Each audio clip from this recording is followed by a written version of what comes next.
Welcome to the Daily Life Connection Talk Time. Thank you for joining us again today as we continue to explore some of the characteristics and traits of who God is and what difference that makes for us as we walk through this stressful, difficult time in our world these days. Today I'd like to begin by reading from Psalm chapter 37 and verse 39. The salvation of the righteous is from the Lord. He is their refuge in times of trouble. The Lord helps them and rescues them. Sounds good, doesn't it? He is our salvation. He is the intervener, the one who moves into circumstances and brings about something positive from them by delivering us or keeping us safe or protecting us. All of these things are just so important to us these days. It is good to know that God is our refuge and our strength and our deliverer.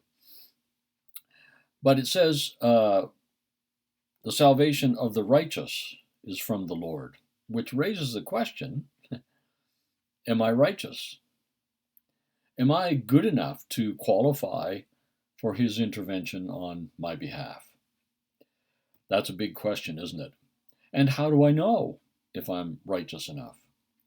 So am I righteous? Am I one of the righteous that God saves and delivers and intervenes for? Well, the answer is no and yes. It's no if my righteousness depends upon my performance. Galatians is really clear about that. Paul writes and says, no one becomes righteous through performance or through strenuous moral striving, one translation says. Giving it our best effort is a hopeless cause because we can never get it right enough to be righteous 100% of the time. We just aren't going to get there. We need to understand that that kind of righteousness is religion's answer to who is righteous. It's those that try hardest. It's those that behave the best. It's those who give the most and serve the most and pray the most and read the Bible the most. Your righteousness depends on that. Well, the problem with that becomes, how do I know when I'm righteous enough to qualify? Have I prayed enough? Is somebody else praying more than me? Does that make God more inclined to save them and intervene for them and protect them and deliver them than it does for me? That's just adds an extra burden to the difficult times we find ourselves in, doesn't it? But the answer is also yes, I am righteous. That's the good news. We are righteous, the Bible tells us, because of Jesus' performance, not ours.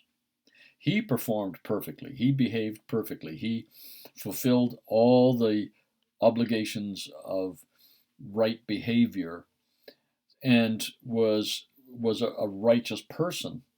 Now, that's good, but the best news about this is he then gave us his report card on righteousness, so that when God looks at our record of performance, actually what he sees is Jesus' record of performance. So he looks at me today, no matter how righteous or unrighteous I have been, no matter how much I've failed or how bad my choices have been, and he sees my record of performance as being perfectly righteous. Boy, that's good news.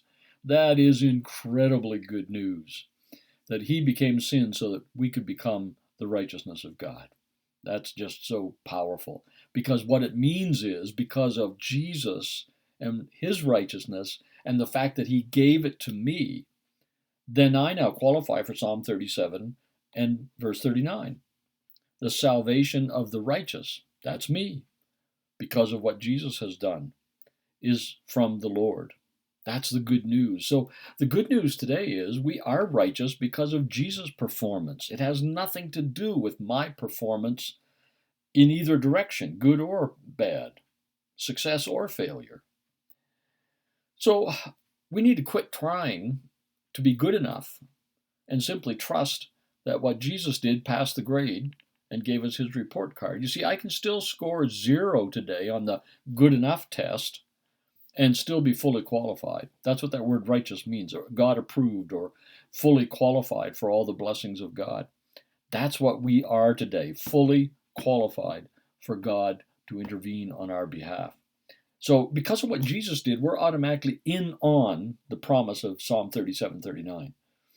The righteous, the salvation of the righteous is from the Lord. He rescues the righteous. That's us.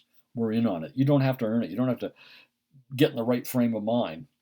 We are there because Jesus has brought us there.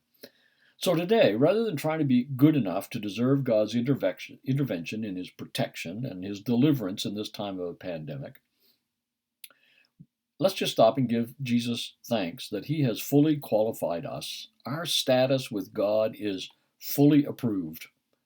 So we can relax and trust in God's prevention, his salvation, his deliverance, his intervention, because it belongs to me because of my righteous status that I was given through what Jesus did. In this Holy Week, when we look at what Jesus did to earn us that righteousness, to give us that righteousness, we become more and more thankful than ever before in our hearts. So let's think about that today. Let's take some time and meditate on it and give him thanks for that incredible gift of being righteous through him. God bless you. We'll see you tomorrow and we'll talk again.